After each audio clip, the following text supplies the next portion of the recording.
I'll be raising a lot of questions today. I do not necessarily have the answers to those questions, but I do want to thank you for being here today. I have about 30 to 40 minutes worth of slides, and then we can open it up for discussion. I'll also be asking some of you to chime in as well on some of these slides. But first, I want to wish everyone a happy belated World AIDS Day 2024. The theme for this year is taking the right path. So here's my previous slide. A key question is, how can we make HIV cure-related research more acceptable and ethical to communities of interest? How did this relate to cure research? It helps us bridge biomedical research with community priorities. And why is this important? It ensures that the perspective of people with HIV and communities, meaning humans, get integrated in the HIV cure-related research agenda. And I think this seems a little bit easier, more straightforward than it actually is in practice. And we'll talk about why. So before I move forward with the behavioral aspects, I wanted to talk about the 7 ethical requirements for ethical research. This is a paper that was written in 2000, 24 years ago, by Ezekiel Emmanuel on what makes clinical research ethical. So first, collaborative partnership.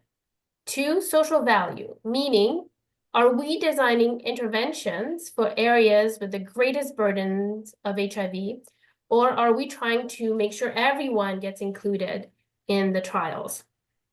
Again, easier said than done. Scientific validity, this is our study design. The fair selection of study population, who gets involved in trials. Favorable benefit to risk. In this case, it's really favorable knowledge to risk. I think cure trials are tilted towards the risk. How can we create benefits for our communities and our participants? Informed consent. How do we simplify understanding of the clinical trial? How do we facilitate decision-making? Here, we're also talking about process consent. Again, easier said than done when we talk about a really complex clinical trial. And last but not least, respect for participants and communities. That's a really important ethical criteria. So as we move forward with these slides, let us be reminded of these ethical requirements. Again, easier said than done. Karine, may I ask you a question before we go on? Yes. The question is about that first one, collaborative partnerships. Is that collaborative amongst whom? Who like to make that one of the ethical things? Who has to collaborate in order for this to be good science? Yes, good question. It's also about independent review. So here we want to create mutually beneficial collaborations. So for example, if we are to implement a trial in a resource-limited settings, are there benefits for both parties? So really creating reciprocal kind of organizations and making sure we have independent review of the research. So that was added in 2004 on what makes clinical research in developing countries ethical and the benchmark for ethical research. I think the collaborative partnership was added as well. Great. So these criteria have been applied to cure-related research twice, once in 2013 by Dr. Bernilo and Christine Grady, who happens to be Dr. Fauci's wife.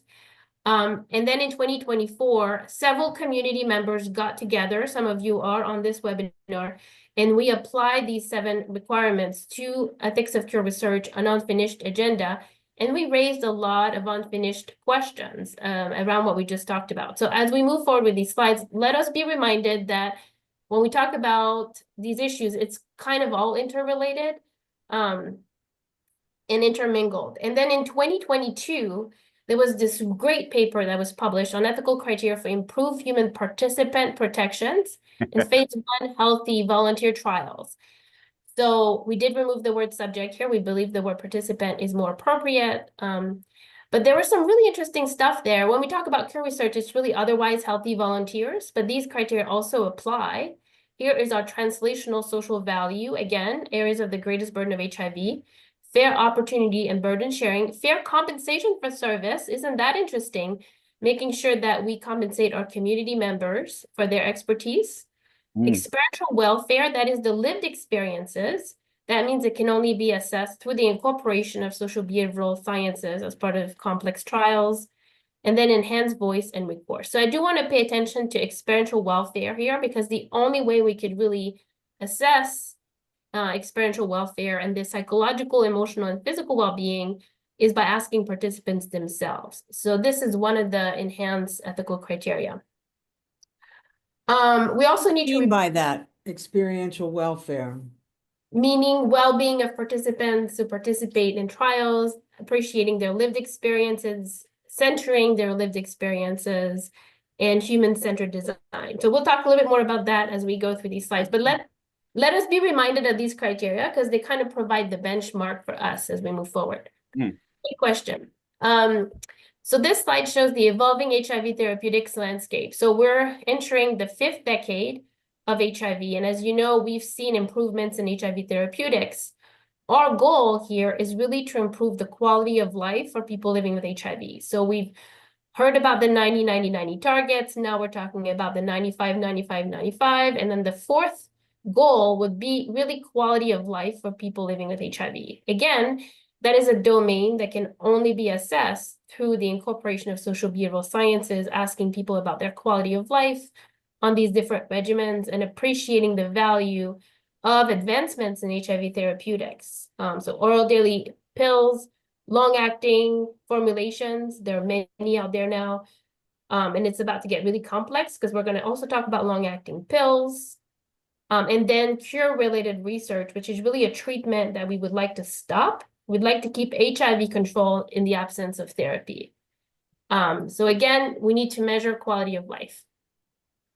This slide shows the role of the patient partner in the drug development process. So a lot of the cure research happening right now is in basic sciences, but it's never too late to start or too early to start asking about patient preferences. So at the discovery and ideation phase, we need to ask participants' preferences, unmet need, and then design interventions that would meet their unmet need. And then all along this translational research pathway from preclinical research, clinical research, patient partners, participants have a role to play in informing drug development. So patient-reported outcomes, assessment of risks and benefits, shared decision-making, and so on. And this becomes more and more important as trials move towards efficacy. But we need to start planning early. So we need to be included from the very beginning of the process. So we design interventions that meet their need.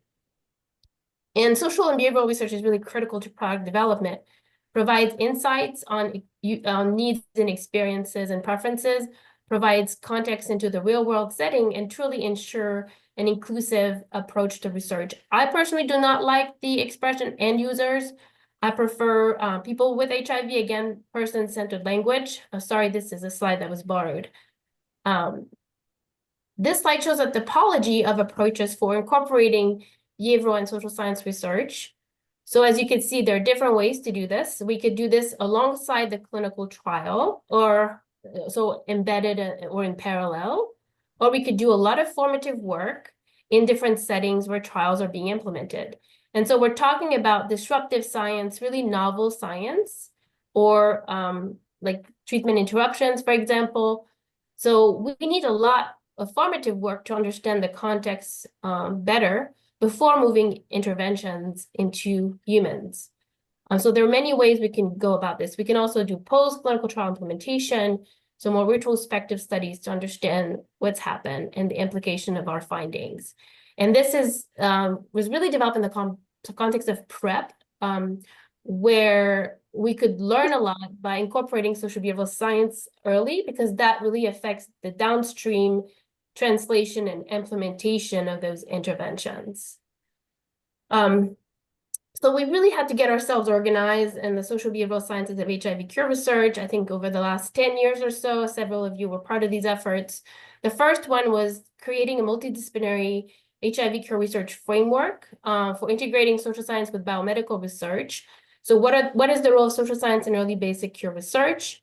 And then this really informs our ethical considerations. And then it can also inform how we engage patients, community stakeholders, and also informs the translation and the downstream implementation. So it's all related. Although there are different buckets, it's kind of all related. Our findings have implications for the different buckets. And then about 5 years ago, we collaborated with Dr. Judy Auerbach at UCSF, Mike Surratt and IMH, and Paul Gase at Office of AIDS Research, and applied their behavioral and social science research framework to cure research to understand our research priorities along the basic, elemental, supportive, integrative, behavioral and social science research. So we are really trying to understand our priorities. So even though those priorities have really been laid out in this paper, there's still a lot of work to do to operationalize those priorities. So against this background, now we're going to talk about participant experiences to date. So this is a slide that was created by TAG, Richard Jeffries. Thank you. So far, there have been 34 adult studies and 1 pediatric studies involving analytical treatment interruptions. The majority of those studies have been in the US, but now we're seeing more and more studies being implemented in Europe and also research-limited settings as well.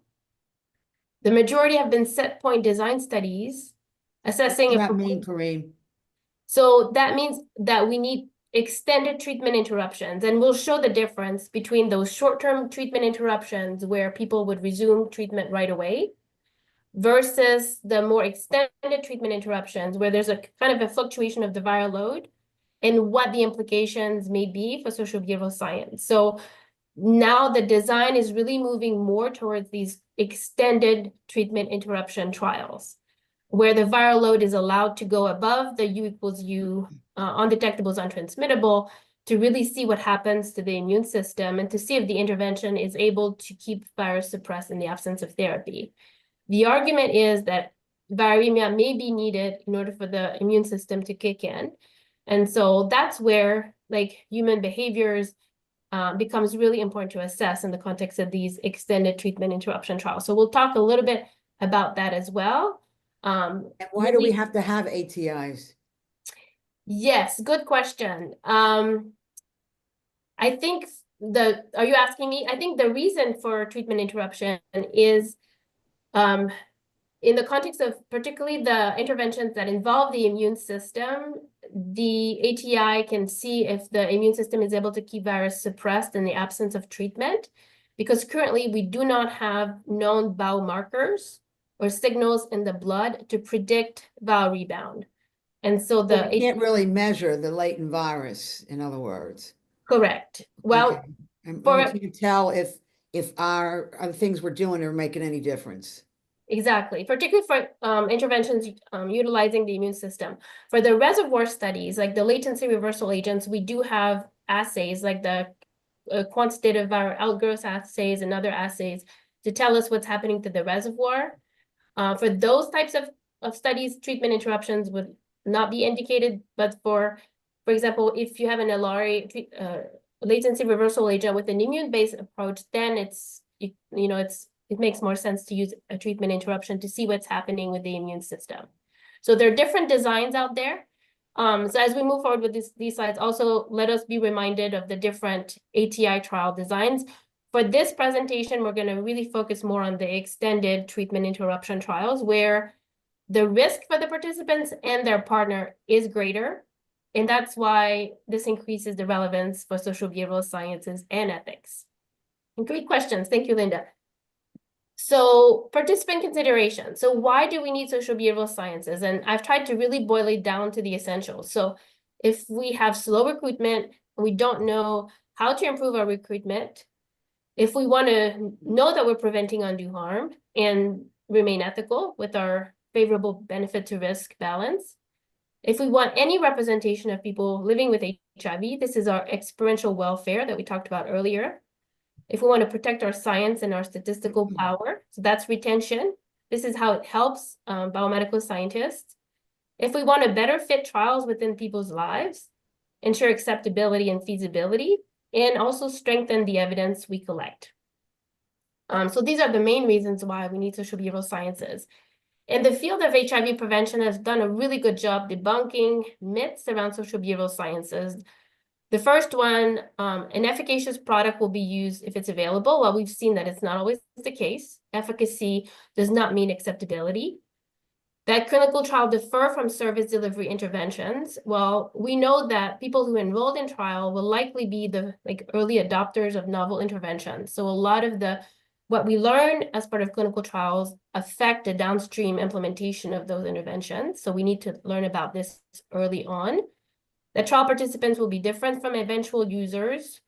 The efficacy must be proven before research is conducted.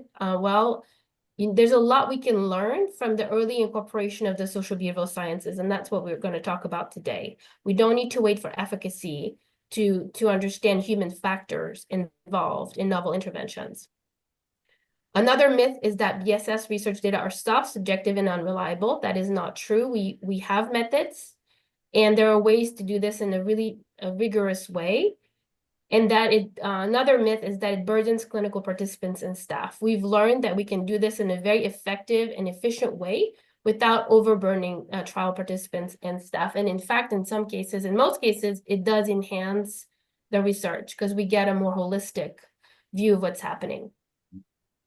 So some of the critical issues that we're interested in assessing right now in terms of participant experience have included things like balancing safety and burden, for example, clinical monitoring, in this case, viral load monitoring. So we're learning that people have different What would preferences. be the question for that, Karine? What would you ask people to get at that point? Yeah, so we would ask, how did you feel about the frequency of viral load monitoring during your clinical trial?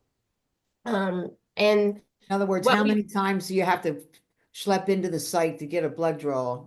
Exactly. So sometimes it's usually weekly that they have to go. Sometimes it's bi-weekly.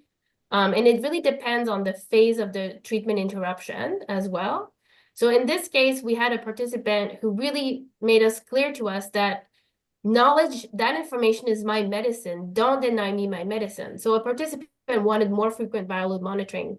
But what we're finding is that this is highly heterogeneous. People have different preferences.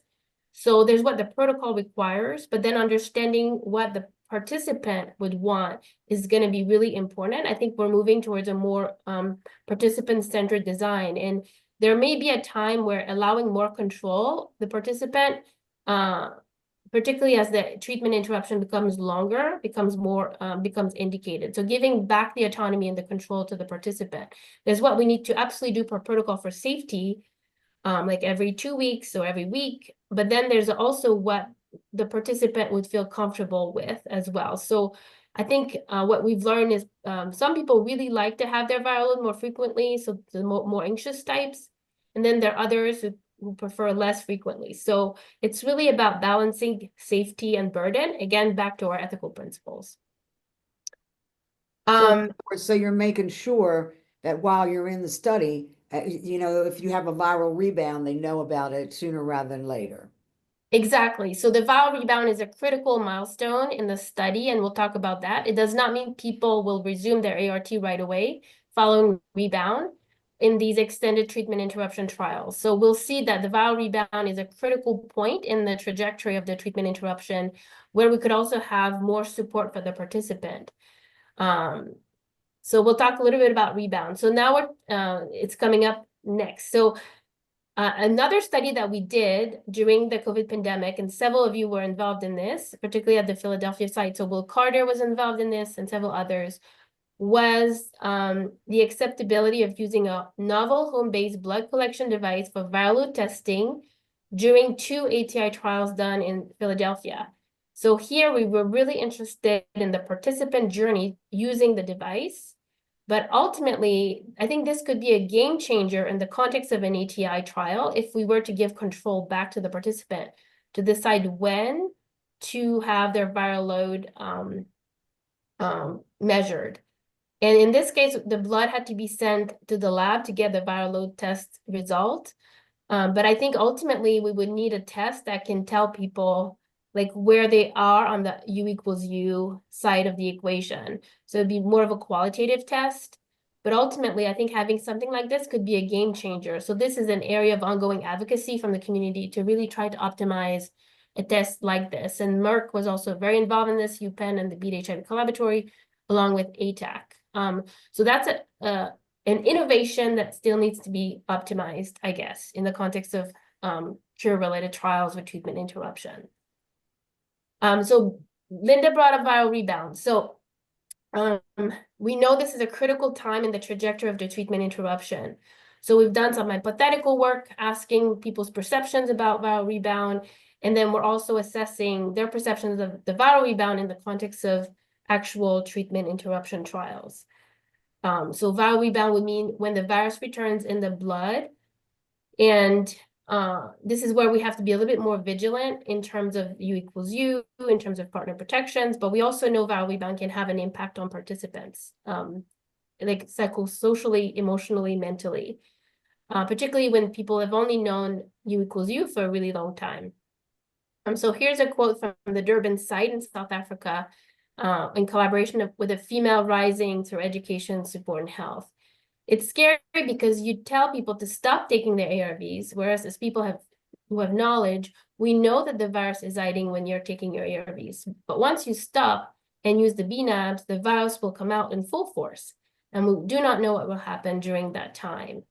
So we know that viral rebound can be scary, and they really represent a point of intervention in the trajectory of an ETI. So it's much more than rebound.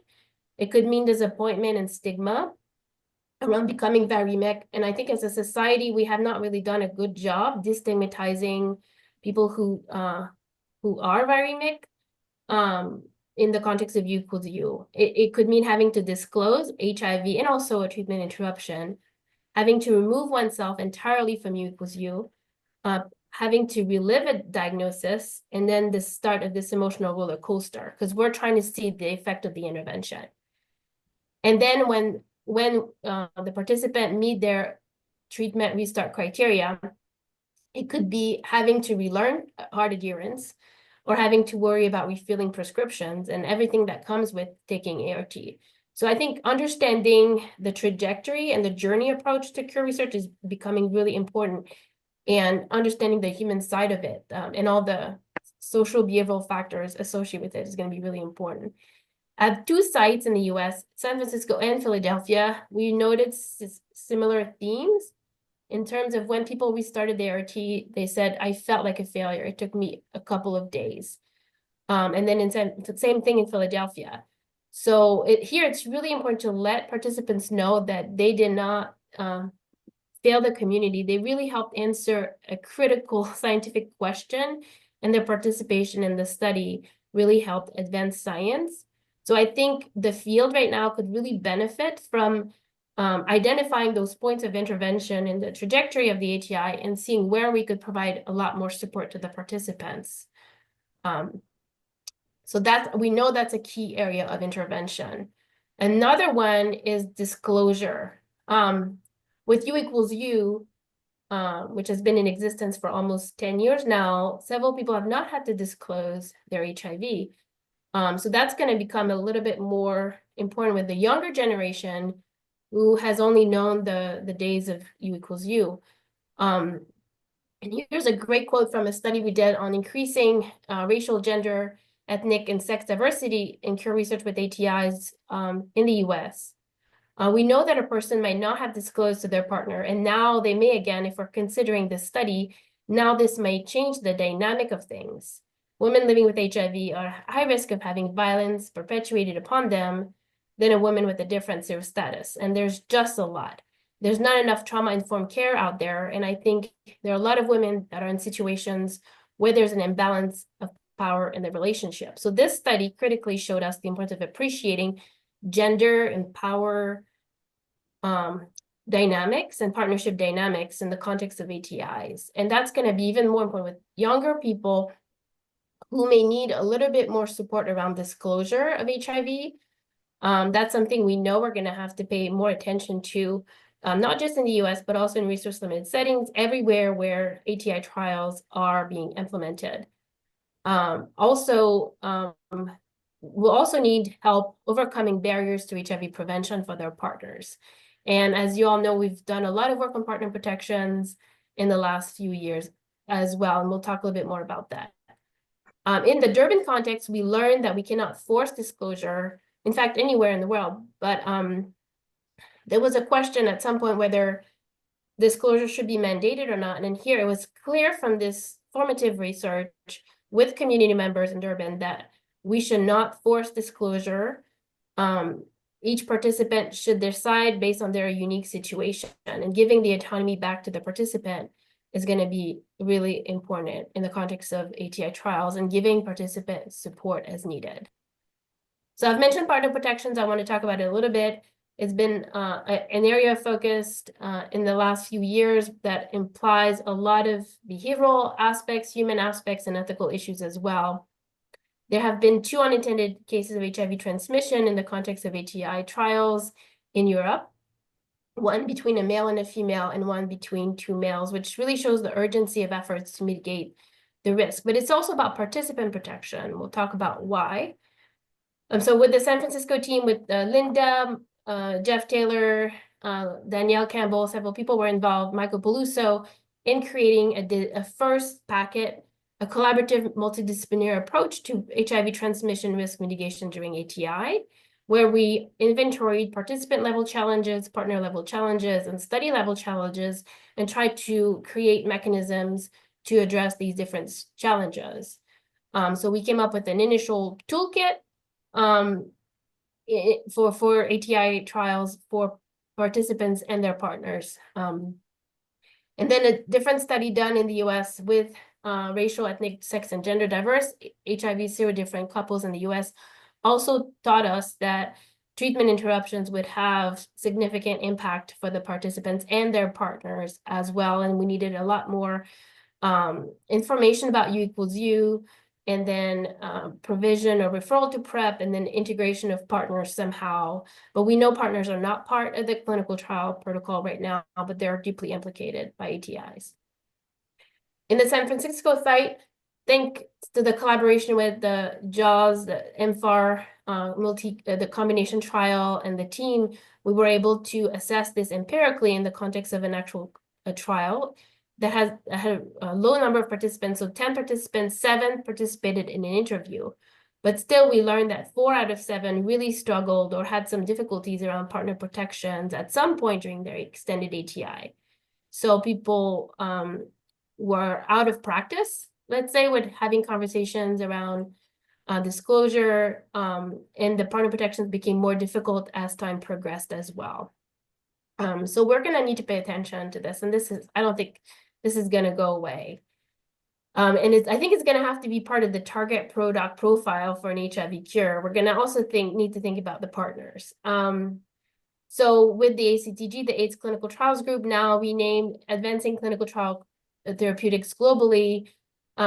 With the Tom Villa and others, we created a working group to help make this a little bit more generalizable. And over the last 2 years, we created a toolkit. And we also wrote, this is more of an ethics paper, looking at a partner protection package for cure trials involving treatment interruptions, summarizing a meeting that happened with the Division of AIDS in 2021, and also the literature to date, to really come up with a P3 or partner protection package. But we know now that it's really going to come down to implementation, formative research in the different settings. And then at the International AIDS Society meeting in 2024, there were the long-acting PrEP lenacapavir data, Purpose 1 study, that showed 100% efficacy at preventing HIV among cisgender women. So now this really heightens the need for really thinking about this strategically. Do we have now an ethical responsibility to facilitate referral and access to long-acting PrEP in the context of ATI trials? I do not have the answer to this question, but it may be something for the discussion later. So what we've learned is we know. What do you mean by the implementation of it, Karine? So we have a toolkit, but we need to also implement it and roll it out. And we think there should be a lot of engagement from the communities at different sites, because this really needs to be context specific. For example, the team at the Fresh site, led by Krista Dong and others, adapted the toolkit, the Peluso et al. Toolkit, to the Durban site. And that really needs to be adapted to the local context with adequate engagement of the community to weigh into what would be part of the P3 or the partner protection package at that site. Could you maybe give us an example for South Africa and one for the United States of the kind of stuff that you're talking about? Yes. So for example, the type of PrEP that will be available locally, are we talking oral PrEP, long-acting PrEP? Who provides PrEP? Can PrEP be offered at site, or does it need to be a referral? So really thinking really carefully about like available HIV prevention methods in a context and culturally specific way involving community members and making sure there's stakeholder engagement at the site to make sure that whatever P3 the site comes up with is adequate for that setting and that site. So it's really about engaging the right stakeholder, like what was done with the site in San Francisco, to come up with their acceptable P3 at site level.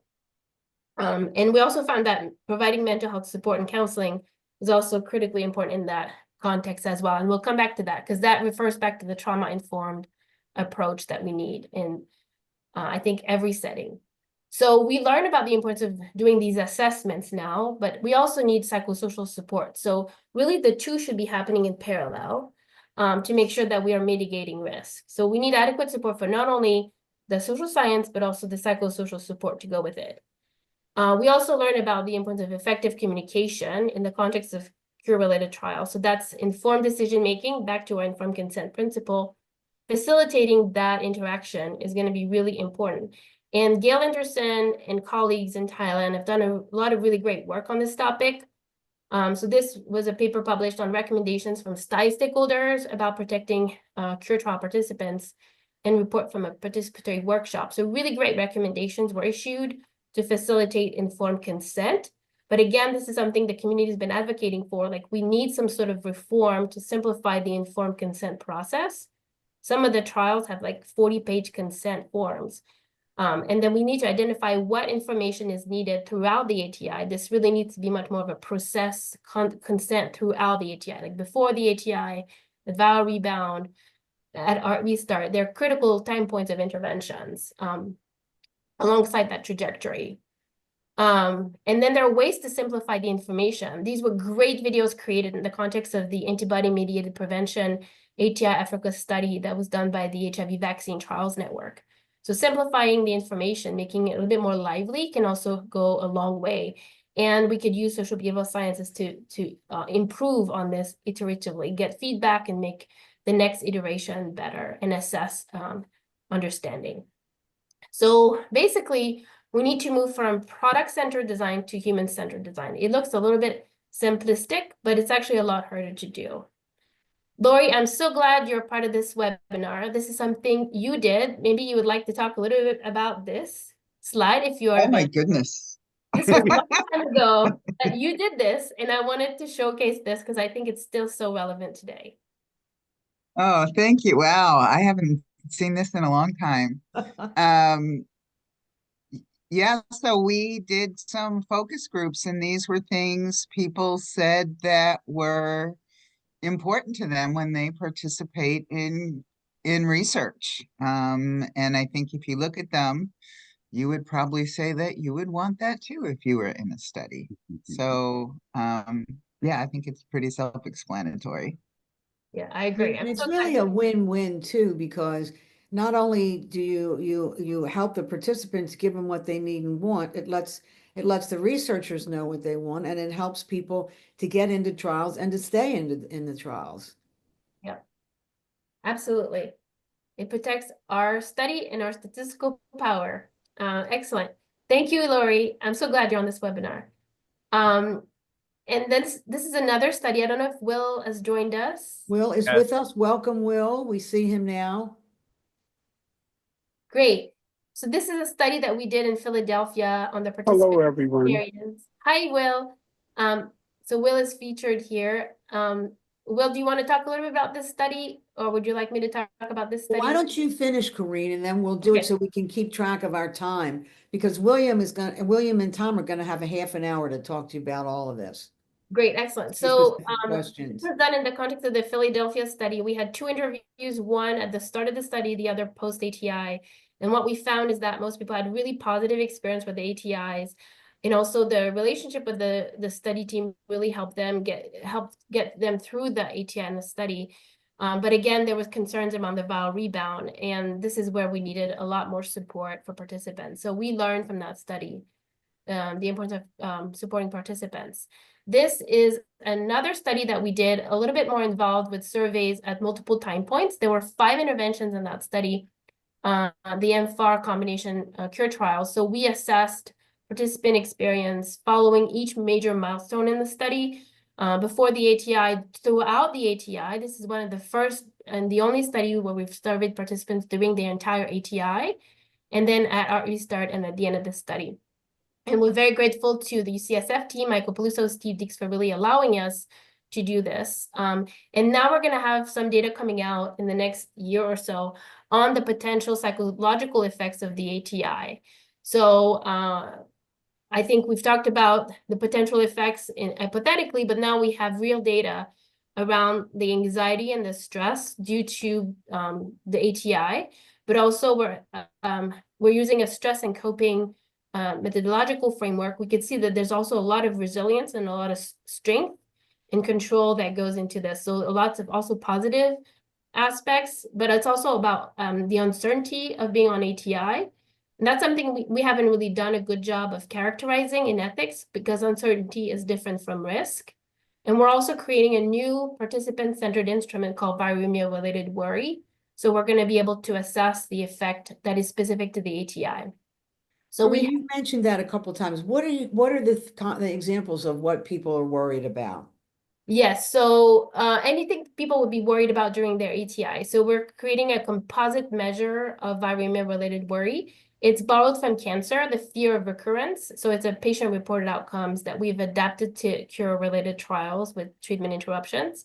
So we're measuring, for example, So like, okay, you go ahead. I'm sorry. worry about transmitting HIV to partners, that sort of thing. The worry about developing like medical issues because of the treatment interruption. So we are creating a composite score of that anxiety. Things like resistance and, Yes. maybe people have taken years to get, their viral load under control, and that maybe it won't ever get it back in control again, and, Things like that. And these Right. are the domains of the themes that have come out like by interviewing participants, what they were most worried about. And then we're trying to create a composite score. But that takes several measurements throughout the study to be able to do this. So with the SCOPE ATI study, which did not have an intervention, this was a biomarker study at UCSF. We had 16 participants, and we were able to collect 92 measurements throughout the study. We also, and the ATI, we also are comparing these measures against other measures of anxiety, like generalized anxiety, state anxiety, and trait anxiety. But with the mFAR study, we had 10 participants, so fewer participants. We had 80 measurements throughout the entire study as well. This one involved a combination intervention and an ATI, so really different design here. And what we're finding is in the SCOPE study, everyone reported mild anxiety at some point in the study, and there was no clear upward trend. And generally, it was always in the mild range. People sort of knew they would get back on ART. With the mFAR study, 7 out of 10 reported mild anxiety at some point in the study, and there was also an upward trajectory. And we think this is related to the uncertainty around knowing whether or not the intervention had an effect. So we're still in the process of analyzing those data and compiling those data and really understanding what that means. But it's really the first time that we've been able to see the longitudinal trajectory, and we could really see that everyone is really unique in their trajectory. So not only assessing what's happening, but also providing adequate support is going to be really important. And the star here shows the start of the ATI. Okay, so the short story, 2 types of trials. Almost everyone had some anxiety at some point. We need to be able to contextualize the results in the context of these unique studies. And we know that in the broad population of people with HIV, the base rates of anxiety are usually a bit higher. And so it's going to be really important to not only assess, but also provide support. And based on these findings, we also generated considerations for the design of these studies with community members in both Philadelphia and San Francisco that we're publishing. So we've talked about mental health and anxiety. And now we also need to think about the social context of cure-related trials with treatment interruptions or any trial. So that's why incorporating social behavioral science is with the formative work, but also embedded as part of studies is going to be really important. And here the rationale was that this was a new setting. Women were going to be included in the trial, and we know they've been underrepresented to date. We also know that, intimate partner violence is high in those settings, so we needed to not only assess, but also we needed to mitigate and support. And we've already talked about the need for trauma-informed research. Here, I would argue that this is not just for limited settings and not just for women. We also need to support not only participants and cohorts, but also staff and research sites, and having an attention to healing. So moving beyond trauma and really adopting a healing-centered design. And that's kind of what we've been trying to do with the female Rising Through Education, Support, and Health cohort in Durban, in collaboration with Dr. Krista Dong, who's really been instrumental in setting up this social behavioral study. So we're assessing participant experience at 4 time points in the study and adopting a trauma-informed and healing-centered design. And there are multiple groups involved, so this is really a triangulated approach. So we're also assessing the impact of the ATI on the staff and on the partners of participant outside of the clinical trial. So it is possible to do this. We've been able to recruit partners outside of the clinical trial to understand the effect of their ATI on them as well. And so this research is ongoing, and we do hope to be able to start publishing some of the results from the cohort of women diagnosed during acute HIV and the partners as a priority. And then the data with the participants will probably come in later in 2025, 2026. In addition to that, we have included this wonderful lady named Madam Tembu. We have a wonderful collaboration with her and the UK's Eden Department of Social Work. And this is providing an African-centered psychosocial support service. So being able to respond to participants in real time. So it's not just about assessing what's happening, but also being able to respond. And it is possible to do this. And it also needs to be context specific. And this is kind of our preliminary framework that's emerging from the findings with the women diagnosed during acute HIV. So again, being able to appreciate the entire participant journey from prevention, diagnosis, early treatment, and then how that affects their perceptions of cure-related research, willingness to participate, and also perceptions of their ATI. So really taking a participant journey approach and a socio-ecological model approach to treatment, to cure-related research, to really understand the setting and the context and the culture and the history. And it has to really be more of a holistic approach to understand also the impact, not just on the adverse events, but also mental, psychosocial, and so on. This slide shows planned and ongoing treatment interruption trials in the AIDS clinical trials group, or advancing clinical trial therapeutics globally. So we have been able to incorporate some SBR into some of the studies. It's not perfect, but at least there's some presence of SBR in there. This is the ongoing ACTG 5416 running neutralizing antibody trial that's currently enrolling at 9 sites in Africa. And we have 3 time points where we're assessing participant experience. So everyone is completing a closed-ended survey, and then a subset of participants are doing in-depth interviews. So we talked about social value and translational social value. Social behavioral sciences can really help us move these trials to research them in parts of the world in a way that is, ethical and adapted to culture and context. It can also help us come up with a target product profile. This was a Delphi that was done a few years ago now to really understand the target product profile for a globally scalable HIV cure. And we know there's been other groups incorporating SBR in their studies and their collaboratories that have done a really good job. I've actually been quite encouraged by the response from pharma in some of this work as well.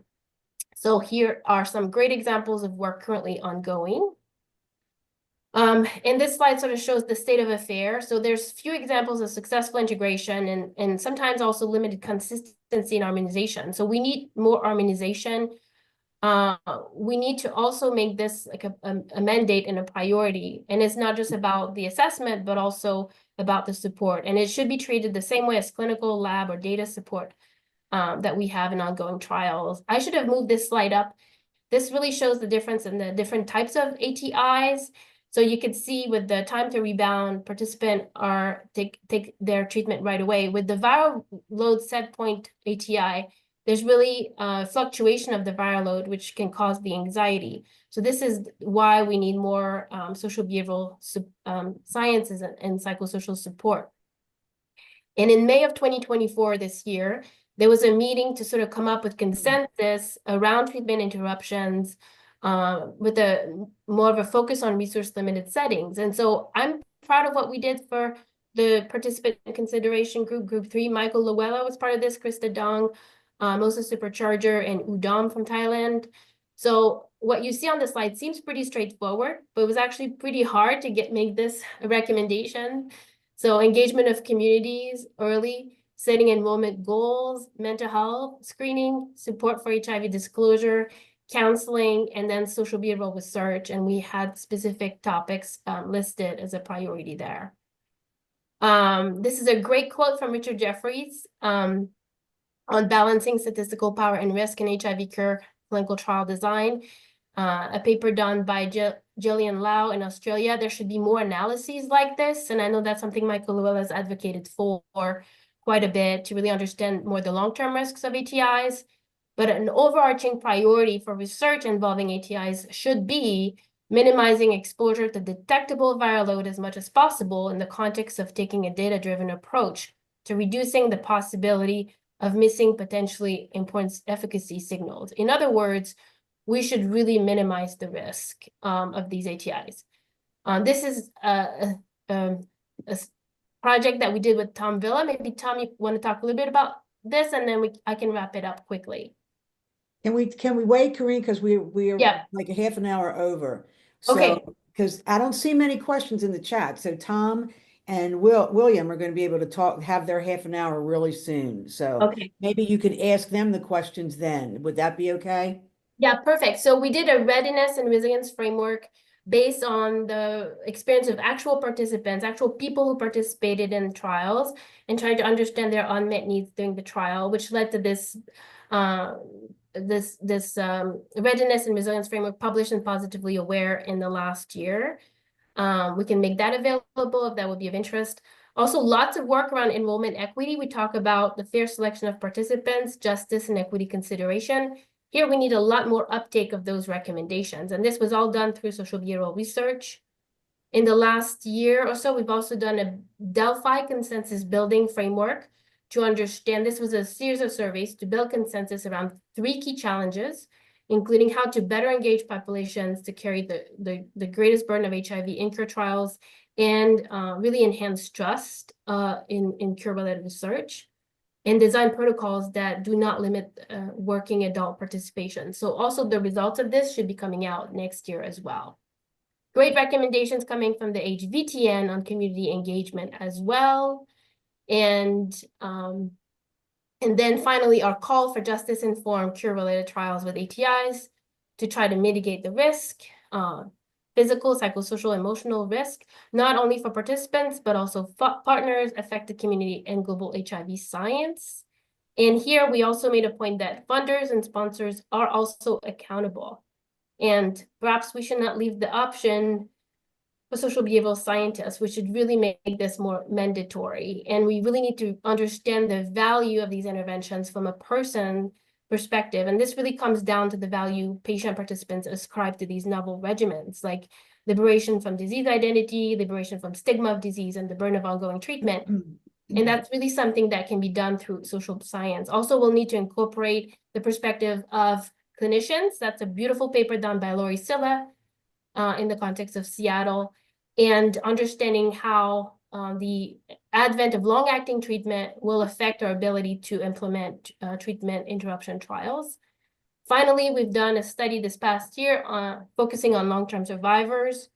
In the US, we understand that long-term survivors want to be part of cure-related research and really are trying to advocate for removal of these arbitrary cutoffs. So really trying to find ways to engage them more meaningfully in the research.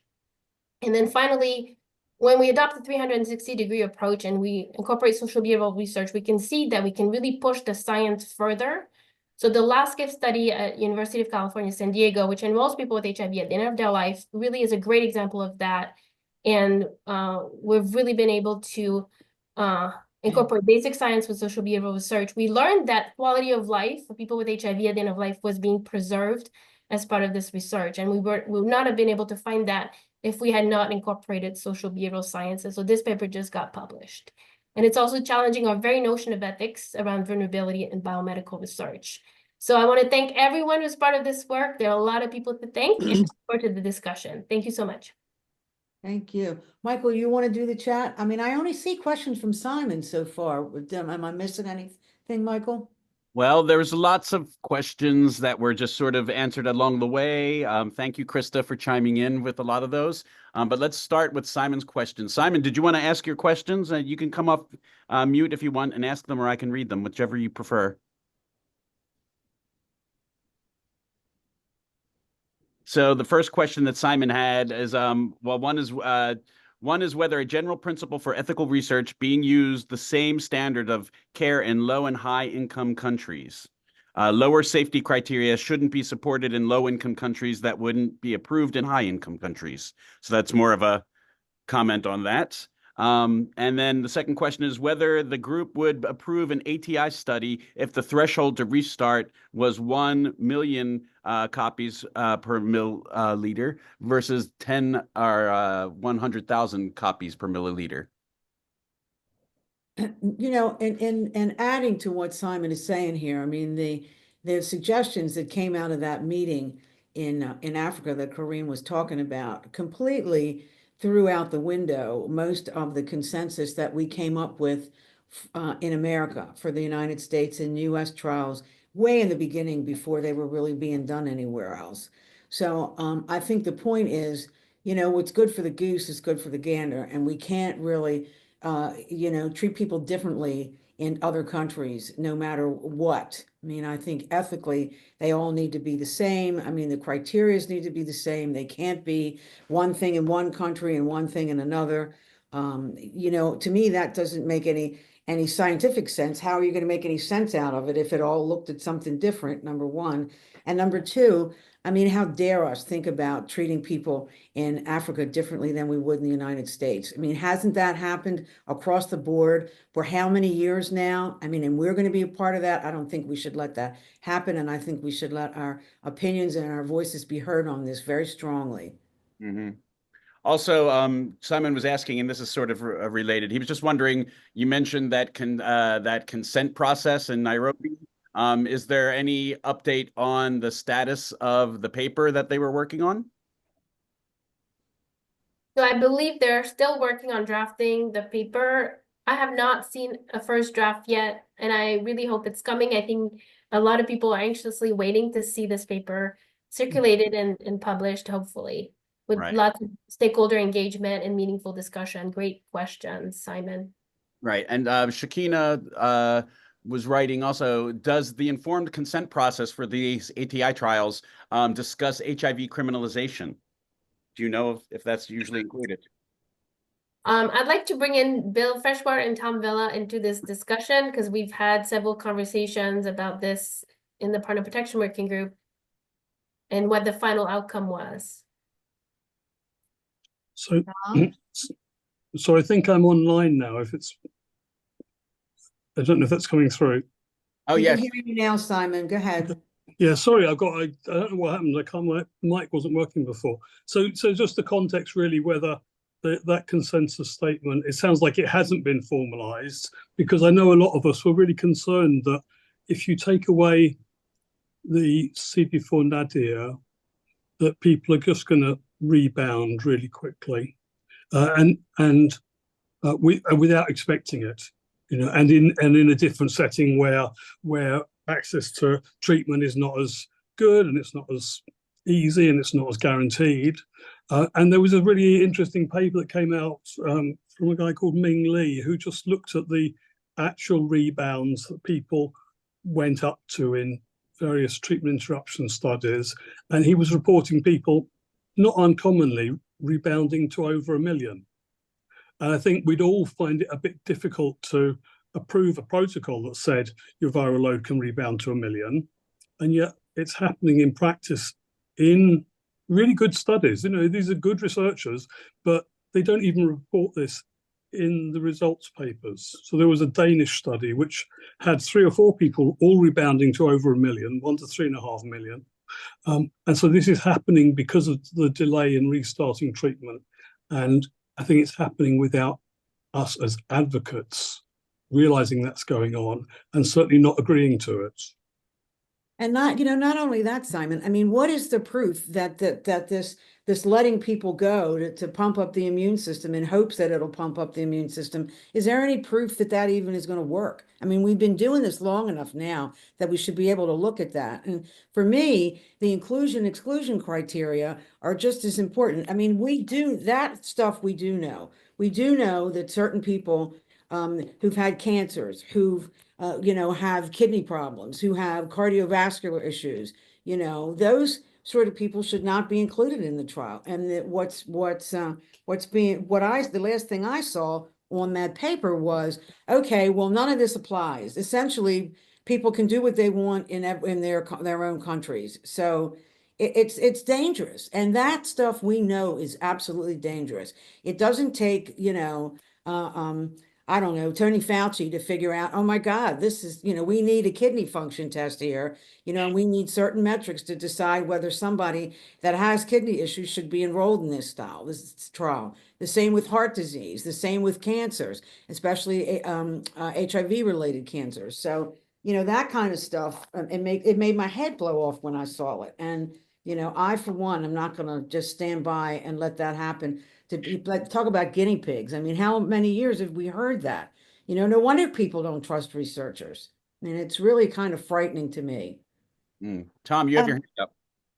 Yeah, thanks, Michael. Linda and Simon, if I could add another layer of consideration to this, not to make it even more complex, but I think also we may need to consider the differences among the different types of clinical trial sites. So in some cases, a clinical trials participant participates in a trial at the same site, at the same clinic where they receive their HIV care. And they have a long-standing relationship with the physician and the staff who know the person, the participant's clinical history, and they have a relationship of trust, et cetera. That's one scenario. Another scenario is where the clinical trial is being held at a separate site where the participant would simply come in for their clinic visit, do whatever is required at that clinic visit, and then they go back home again. But they don't have a long-term clinical relationship with the trial staff. And I think that adds a whole nother layer of sort of complexity here, where neither party benefits from this long-standing clinical relationship. And in the context of a trial like these set point trials where viremia is expected to continue for a long period of time, that brings in other considerations with regard to anxiety and how do we measure that? How do we support participants and their partners and families? How do we provide counseling? Is the staff at the site even trained to provide counseling for intimate partner violence? So any thoughts on that would be welcome.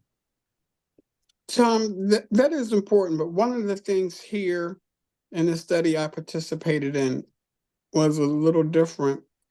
They didn't have a us and them mentality. Dr. Tobias, who was the lead investigator, he came into a couple of my sessions, which was nice, and he personally went over the consent form with me as well as the other researchers and the people who were actually doing the work with me, doing the blood draws or having me walk or doing whatever I needed to do. They actually came and engaged, and a couple of times I brought my partner in because he had questions and I didn't feel comfortable giving him an answer because it concerned him as well, even though he wasn't a participant. But I feel it's like really lost on research if you do not, and I'm gonna stress, if you do not include partners, because you're leaving people out. You're not only affecting my life, that I've made a decision that I want to help, but you are hurting others who can affect them or even infect them.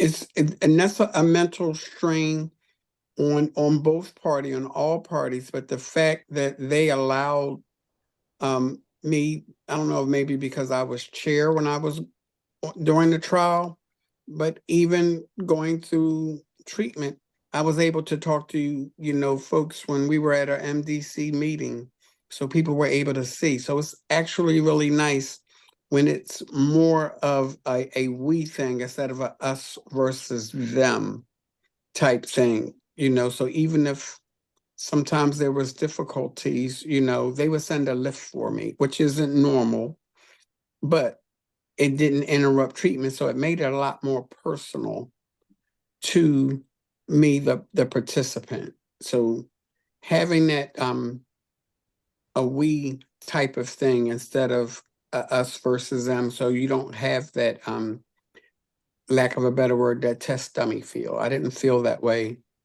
at all. Krista Dong, I saw you had your hand up, but then you took it down. I didn't know if you had something you wanted to contribute. Thanks, Michael. I just wanted to give some input on the CD4 nadir. Sure.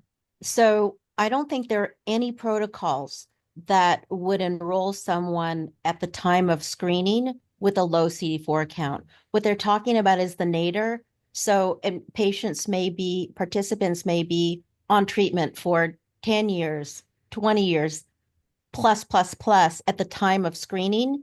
And in sites that are different, where you have a longstanding relationship with a HIV specialty treatment site, they're going to have that data. They'll know your nadir, meaning the lowest CD4 count you had.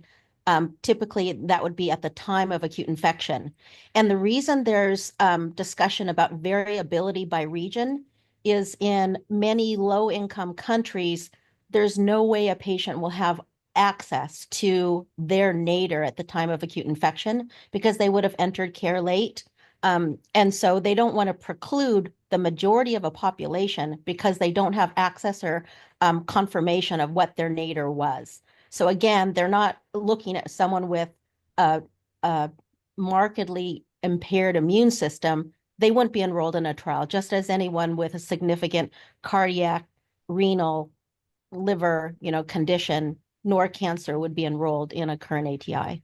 None of that is specified in the slides that you all have had. None of that. There's a line for CD4s, there's a line for all of it. I mean, we understand that things are different in different countries, but if you can't find certain information for people, then maybe they shouldn't be in the trial. I mean, first do no harm here to people. You've got to,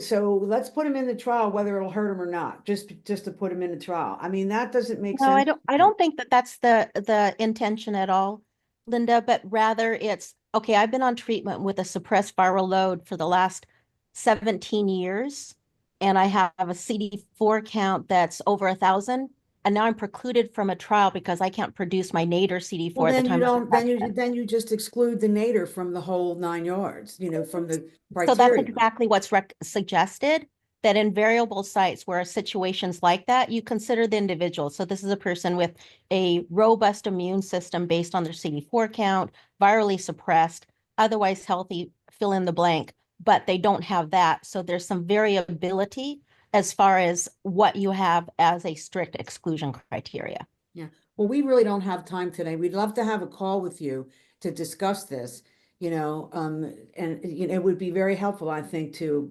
both sides here to know what exactly people are going to be put through, I think that would be very helpful. But let's get back to Tom and William now.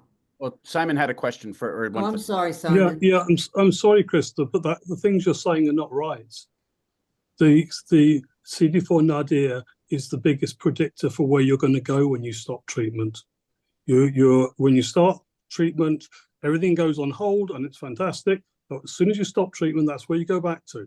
And some of these people in the paper that was reported by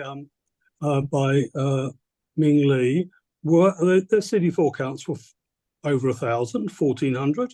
The doctor would take a look at their medical records, say you're fine, and then 3 weeks later, their viral load is 3.5 million. This isn't appropriate. It wouldn't be allowed in the US to get away with CD4 nadir. And now you're planning to do that in a country where standards of care are even different. I don't agree with your data. I think you have no data that supports the safety of taking away the CD4 nadir. And I'm really worried about it. And we've got a great group with 40 people on this call. And I just want to raise it as an issue. I'm really worried about it, that you're trying to change the standard of care and run studies in Africa that you couldn't run in America. And Michael, not ethical. interviewed people that were participants in the studies that had no idea what sort of ramifications ATIs had on their health, short-term and long-term. I mean, that's unheard of. Anyway, let's have a call on it, Krista.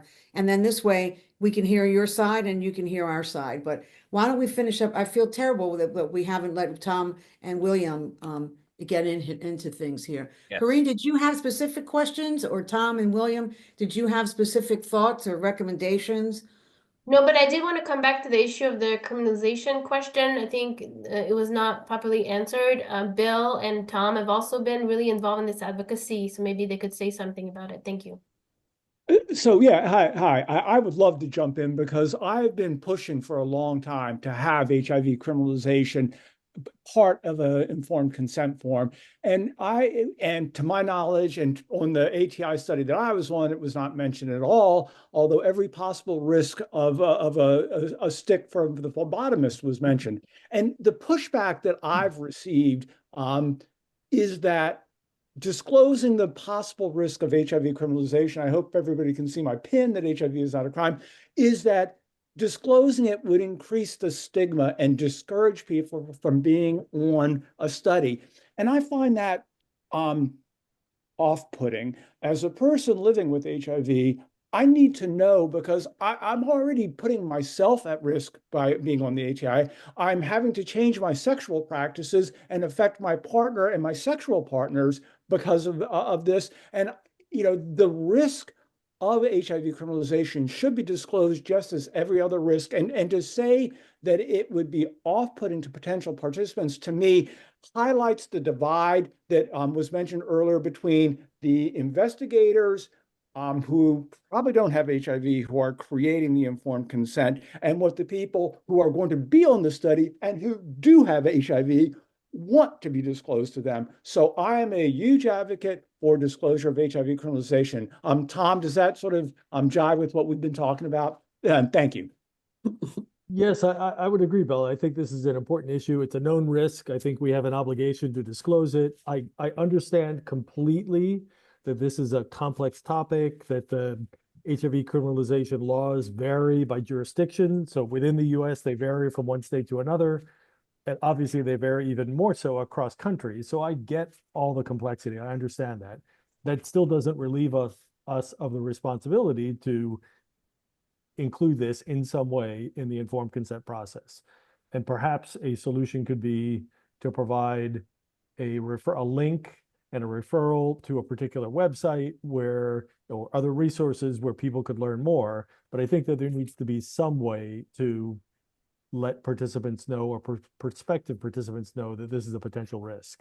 Absolutely, that's a good point, because we should not be in the position of providing legal advice. Correct. But we should be able to say, hey, this could be an issue. Here's a website where you might be able to find more information and inform yourself as part of your study participation. And the study site team could have build as part of their preparation to start the trial, a relationship, or at least know who in my community, who in my state can provide accurate information for this location, and be able to connect participants to that resource when they get asked. I mean, it's not, there's a way to do this that's reasonable for everybody to do. But I agree that there's an obligation for us to address this in some way. Karine, you mentioned earlier, and several speakers, participants have asked about the informed consent form and any potential updates to it. We know that there were recommendations made at the consensus conference last May in Africa talking about analytical treatment interruptions. We've heard over time community ask for updates in terms of maybe multimedia resources being incorporated into the consent process in some way so that it's not just me sitting down at a desk and trying to read and understand a 40-page document as my informed consent, that there are other tools available. Do we have any sense of updates that may be in process? Is there anything, can we expect anything in the future? I think this would take reform and a real commitment to reform. I mean, there's what the IRB requires, there are elements of informed consent, but then, I mean, I think we need to also work with our IRBs and our investigators, and we have technology now available to help create those multimedia tools and decision aids. It's not just the entry into the trial, which is a critically important part of the informed consent, process, but it's also throughout the entire trial. And I think we could really innovate in this area and get really robust social behavioral science and measure understanding. We have done a study with the San Francisco study looking at appraisals for risks and benefits using the brief informed consent evaluation protocol. The data were published earlier this year in AIDS and Behavior. It is possible to do this, to measure informed consent and also to see if we're able to improve it. And the meaningfulness of it. It's not just about doing the informed consent, but people need to be meaningfully engaged in that process. And the decision aids, the assessments of understanding, I mean, there are small ways to incorporate this. And that's one of the critical area needing more social behavioral research in the slide that I showed. So the 4 areas are informed consent, partner protections, reducing trial burden, and mental health and psychosocial support, in my opinion. Karine, did you want to talk to William about, I know he's getting ready to say something, but also about the trial site in Philadelphia? You go ahead, William, and You know, I think that we're letting, in my personal opinion, and I'm coming up on 10 years in the field. I know that's kind of new, but I feel as though, why are we letting IRBs and the researchers totally off the hook? I believe that, at our last meeting in Maryland, Andre brought up the fact to the community, we need to challenge ourselves to get to learn how they speak, but not allow them off the hook.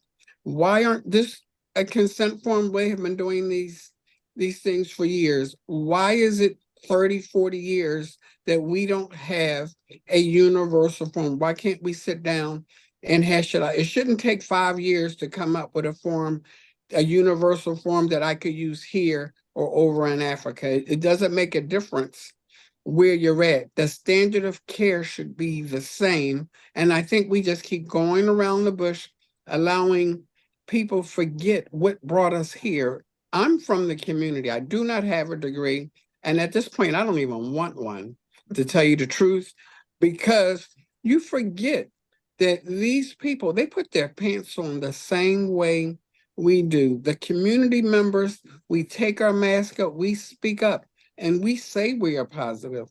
How many researchers are out there saying that they are because they're scared to say it? I know researchers who are scared to say it, but they count on me to do it. But they're part of the community too. Everybody can't do what I do. And I can't do what they do, but they're forgetting, I don't care how smart you are. How about you sit in that trial study and don't get proper information given to you and isn't written so you can understand that I have to have this each and every week that I go to a treatment. It has to go over to me, read over and over and over. That shouldn't be. I should have been able to read it that first day, get it done, in and out. And if I had a question or my partner had a question, I should be able to take it back to my partner on day one, not have to bring him in, and then I'm worried for another week whether I'm going to make him sick or not. But I think we need to get back into the community.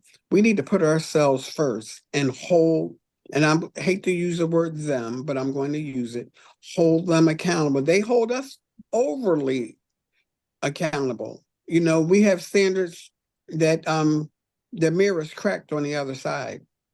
They hold it right in front of our face, but they aren't even looking at it. They aren't even looking over our shoulders. Do as I say, not as what I do.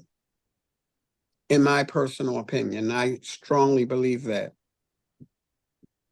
Karine, did you want to ask William some specific questions about the Philadelphia site study? No, I felt like, I mean, there are places like the Philadelphia site, the Fresh site in Durban, like real champions of social behavioral research, like Krista, thank you. Could not do this without you. The Philadelphia site also embraces this. The site in San Francisco has also done this.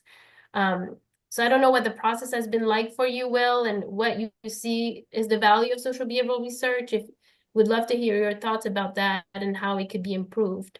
I actually thought it was excellent.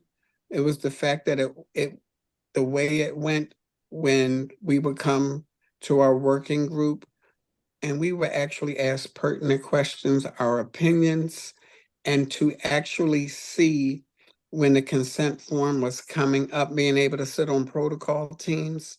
So when I actually went in, I didn't feel like anyone knew I was the chair.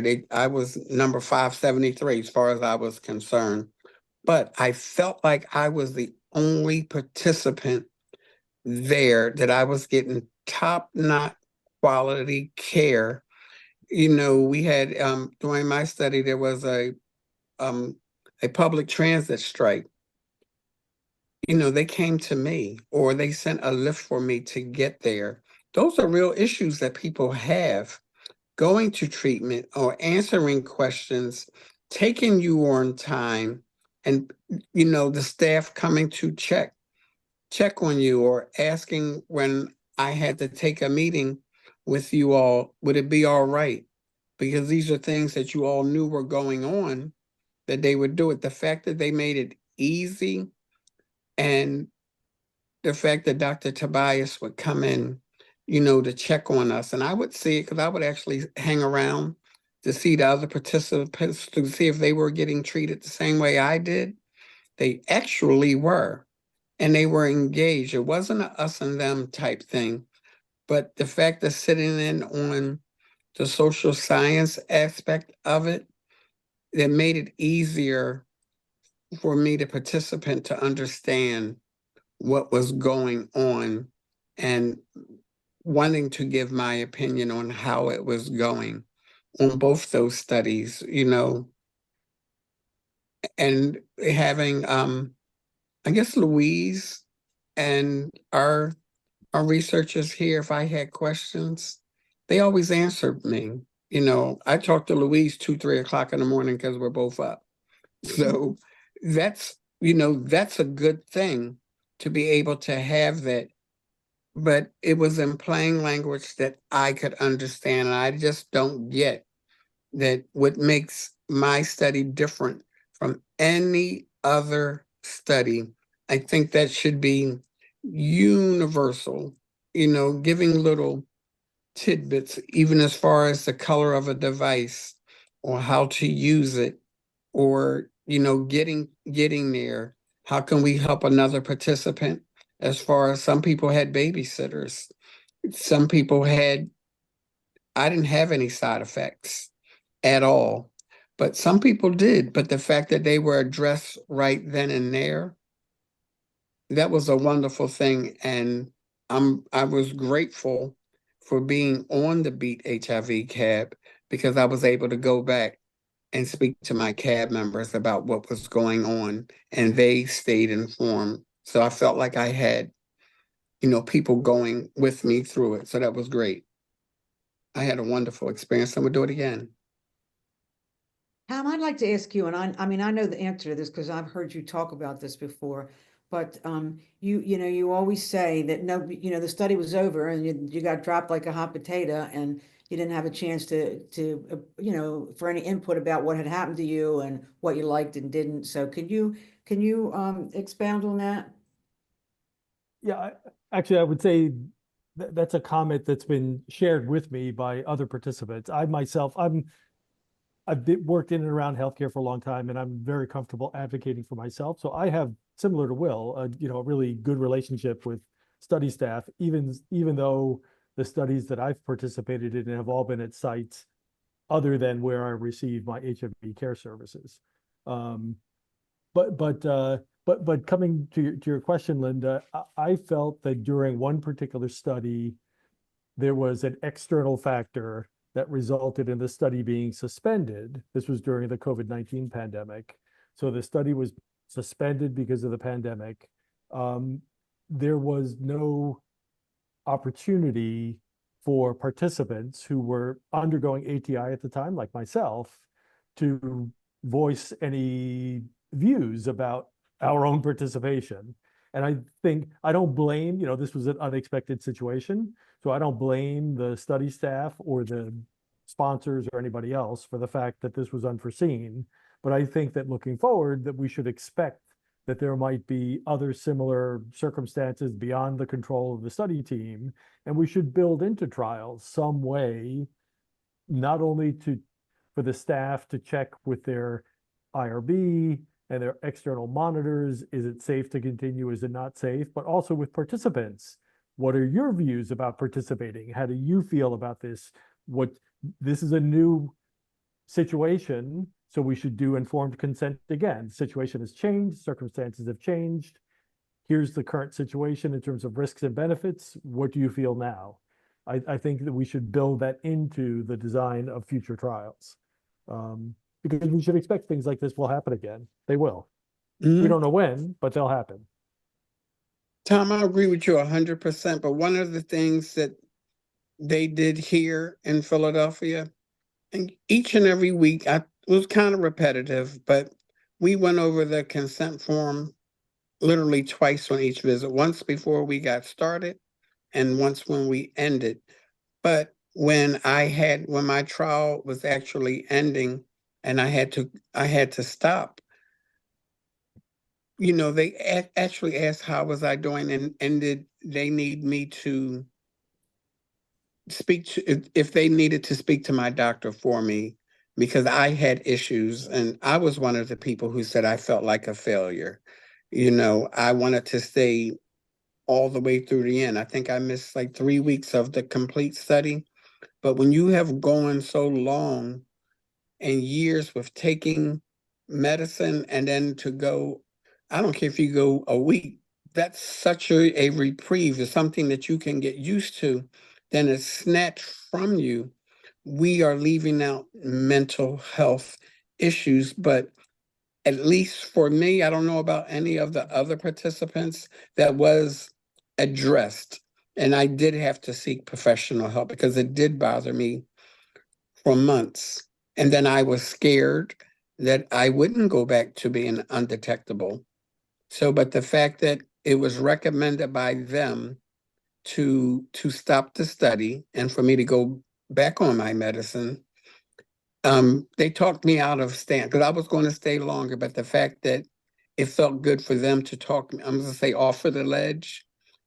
If it wasn't for the staff there, I would have completed the study and just let my viral load go crazy. But it was their recommendation, because I didn't want to feel like a failure, because I recommend people doing research, and then undue to my control, I had to stop. So mental health, we have to include that in this. There's so many different discussions to have on this. You never know. That could trigger someone to having a reoccurrence if they're on substance abuse. And they could have had 5 or 10 years, but that could trigger someone to go use again. Right, definitely. They all needs to be built into how these studies are conducted.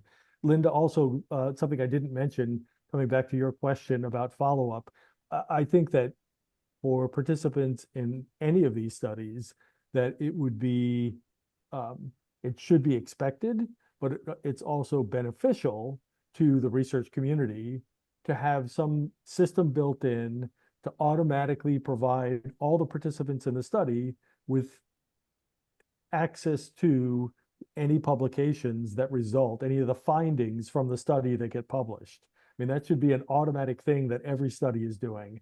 And I understand there are some logistical issues that may be difficult to set that up, but it's not impossible to do that. And I think participants have a right to know what's being published from the study that they participated in. And that would help to build long-term relationships and trust and maintain engagement with communities so that community is supportive of these kinds of studies.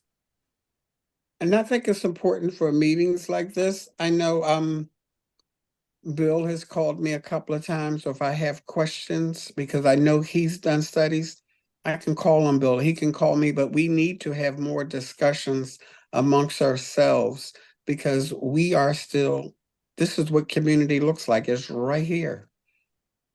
So in order to do this, and I love Linda's passion, because Linda gets heated. She's like me. I get real hot-headed when there's something that is so, I'm going to use the word stupid, and you're not even looking at it. You don't want to have an open ear or have an open mind to think of the possibility of a change. You just discard it.